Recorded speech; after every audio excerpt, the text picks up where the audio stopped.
دیر بولے گا دیوان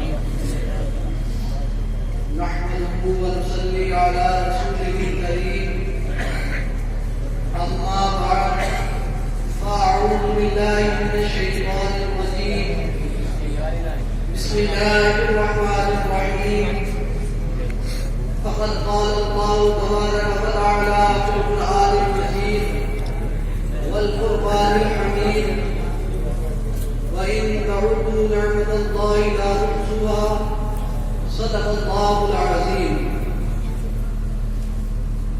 حضرات سامعین کرام، اللہ تبارک و تعالی کا ہم پر احسان ہے کہ اس نے ہم سب کو پھر ایک مرتبہ حضور صلی اللہ علیہ وسلم کی آمد کی خوشی منانے کی توفیق عطا فرمائی.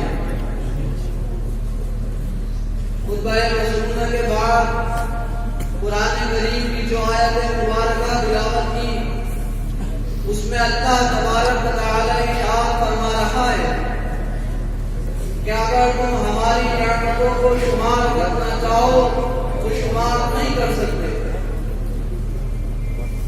حضرات سامعین کرام، اللہ تبارک و تعالی نے ہمیں بے شمار نعمتیں عطا فرمائی. اللہ نے ہمیں انسان بنایا، یہ بڑی نعمت. اللہ نے ہمیں مسلمان بنایا، یہ بڑی نعمت. اور سب سے بڑی نعمت یہ عطا فرمائی اللہ تبارک و تعالی نے کہ اپنا حبیب ہمیں عطا فرمایا.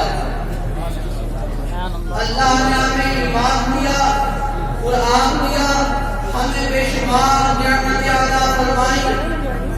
اللہ تعالی ہمیں اپنی نئی نئی نعمت عطا فرماتا ہے. کسی دن کچھ نعمت عطا فرماتا ہے، کسی دن کچھ نعمت عطا فرماتا ہے. اللہ تعالی ہمیں اپنی نئی نعمت عطا فرماتا ہے. مگر اللہ نے جتنی بھی نعمتیں عطا فرمائی وہ سب نعمتیں ایک طرف اور یہ نعمت ایک طرف. یہ نعمت کیا ہے؟ یہ نعمت یہ ہے کہ اللہ تبارک و تعالی نے ہمیں اپنا حبیب عطا فرما دیا. سبحان اللہ. اپنا حبیب عطا فرمانا یہ تمام نعمتوں سے افضل اور اعلیٰ ہے.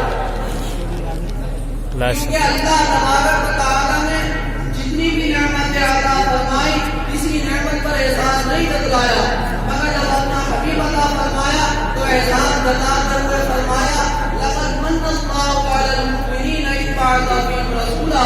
یقیناً اللہ تبارک و تعالی نے مومنین پر یہ احسان کیا کہ ان کے درمیان اپنا عظمت والا رسول بھیج دیا. حضرات کرام، اللہ تبارک و تعالی نے ہمیں یہ نعمت عظمیٰ دی، لہذا ہم سب کو چاہیے کہ اس نعمت عظمیٰ کا ادب کریں، اس کا ادب و احترام کریں، اس کی قدر کریں.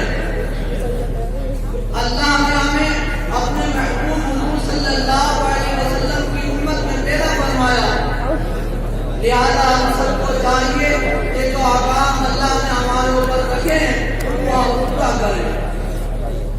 حضور صلی اللہ علیہ وسلم کا ادب کرنا ہمارے لیے بہت ضروری ہے. اگر ہم صحابہ کرام کی زندگی کو دیکھیں تو ہمیں معلوم ہوگا کہ حضور صلی اللہ علیہ وسلم کا ادب کیا چیز ہے. یہ صحابہ حضور کا ادب صرف حضور کی زندگی میں نہیں بلکہ آپ کی زندگی کے بعد آپ اور آپ کی چیزوں کا بہت زیادہ ادب کیا کرتے تھے. ایک صحابی کہ جن کا نام ابن مسعود رضی اللہ عنہ ہے، آپ مسجد حرام کے مؤذن ہیں. آپ کے سر کے اگلے حصے میں ایک بالوں کا جوڑا تھا.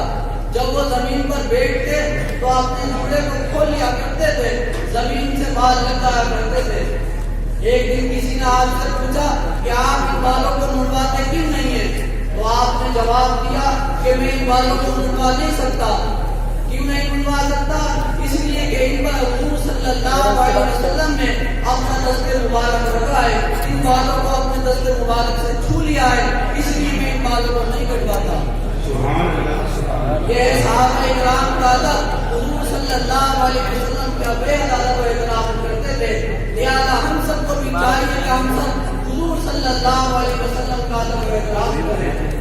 اب میں اپنی تقریر کو اس شعر پر ختم کرتا ہوں جو میرے پیر و مرشد حضرت مولانا شاہ صاحب اللہ منصور عالی نے لکھا ہے جو بے ادب ہے وہی بد نصیب ہے ناصر، جو بے ادب ہے وہی بد نصیب ہے ناصر، جو با ادب ہے انہی کا نصیب اچھا ہے۔